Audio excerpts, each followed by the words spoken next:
5 things to do at home with your dog when it's storming outside. Or number 1, play with your dog.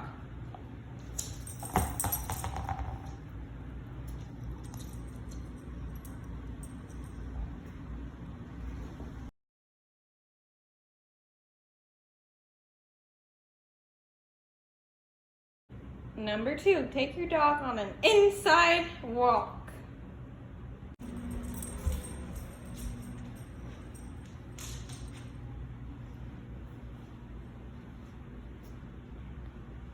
Number 3, dress up your dog.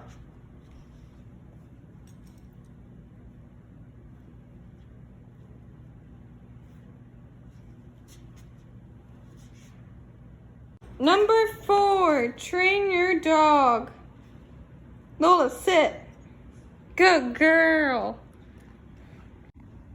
Number 5, have your dog face their fears. Ready, Lola? You better be ready. Come on, jump, jump.